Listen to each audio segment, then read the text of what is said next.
আসসালামু আলাইকুম। বাংলাদেশ সকল প্রবাসী ভাই বোনেরা কেমন আছেন? বন্ধুরা, 2-3 দিন আগে আমার আইডি এন্ড ফেস হ্যাক হয়।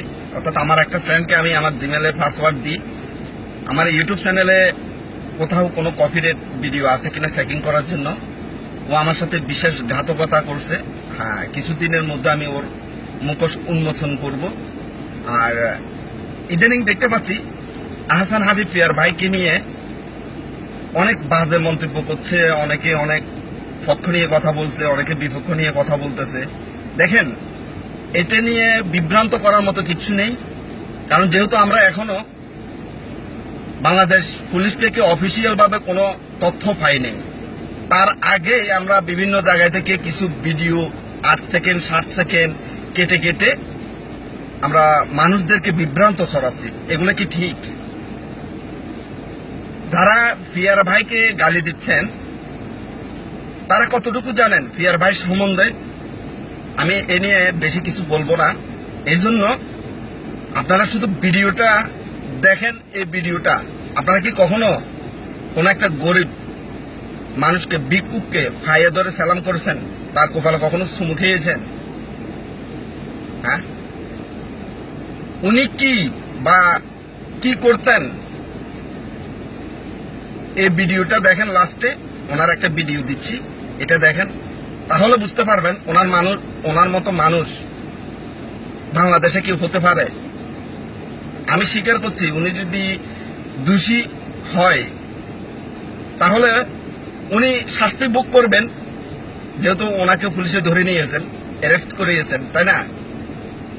তাহলে ওনার ভুলের জন্য উনি শাস্তি পাবেন। তার আগেই কেন আমরা এভাবে মানুষদেরকে বিভ্রান্ত ছড়াচ্ছি, গালাগালি করছি এবং বিভিন্নভাবে পোস্ট দিচ্ছি, এডিট করে ভিডিও দিচ্ছি?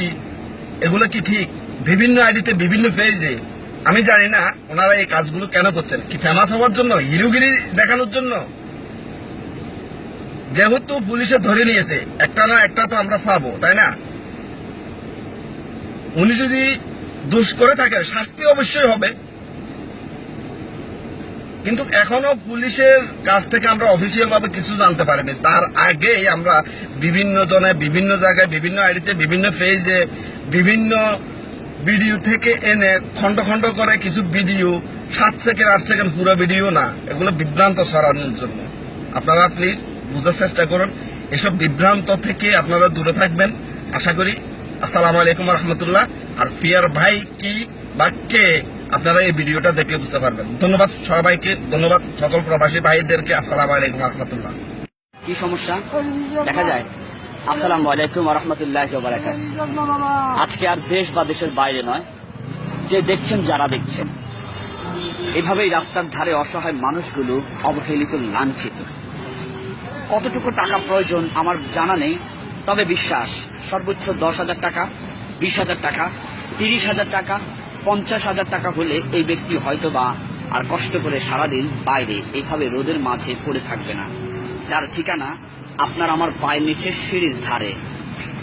এই মানুষগুলো আজ অনেকটাই অবহেলিত। খুঁজে দেখা গেল এখানে সর্বোচ্চ টাকা 15-20 টাকা হবে।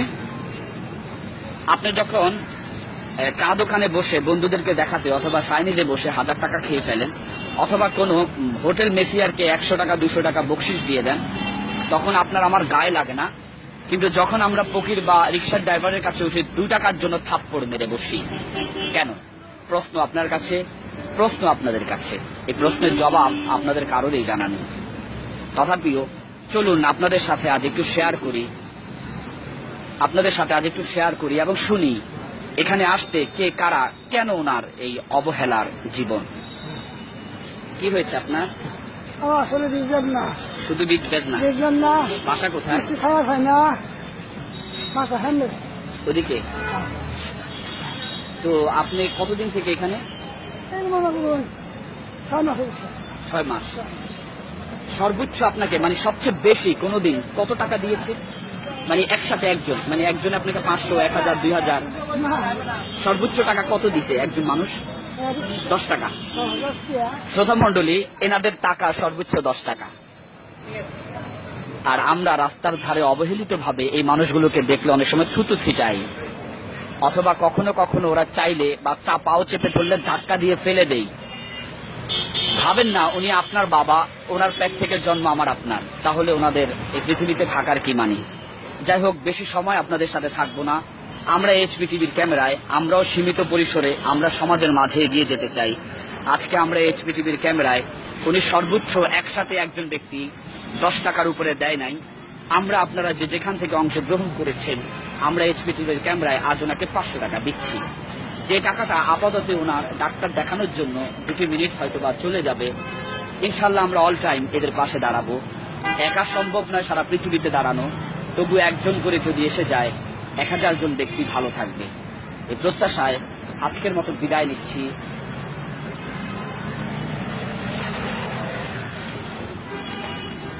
ওখান থেকে দেন। আচ্ছা থাক, আমি 1000 টাকায় দিয়ে দিলাম। এটা দিয়ে আপনি ওষুধ খাবেন, চোখের পানি ফেলানোর কোনো মানে নাই। এটা আল্লাহর রিজিক, বুঝতে পেরেছেন? আল্লাহ যা করেন ভালোর জন্য করেন। পৃথিবী স্বার্থপর, এই পথে কেউ আসবে না, এই পথে মানুষ থাকবে না। মানুষ অনেক টাকা নষ্ট করে ফেলবে, কিন্তু আপনাদেরকে দিবে না। বুঝতে পেরেছেন বাবা? আল্লাহ ভালো রাখুক সব সময়, এটা আমরা চাই। নেন, আপনি কিছু খাবেন। আমরা ইনশাল্লাহ আবার দেখা করবো। দোয়া দোয়া দোয়া। আপনার পায়ে সালাম করবো আমি, আমার পায়ে কেন আপনি করবেন? যারা দেশের বাইরে আছেন, এই দায়িত্ব আমার নয়, এই দায়িত্ব আপনার। আপনার জীবিকা থেকে 3টা ভাগে বিভক্ত করেন। 1 ভাগ বাবা মার জন্য, 1 ভাগ স্ত্রী সন্তান পরিবারের জন্য, আর 1 ভাগ এই অসহায় মানুষগুলির জন্য অথবা দিনের রাত। এতক্ষণ সাথে ছিলাম আমি আহসান হাবিব পেয়ার, AHP টিভি, ঢাকা, বাংলাদেশ। আল্লাহ হাফেজ।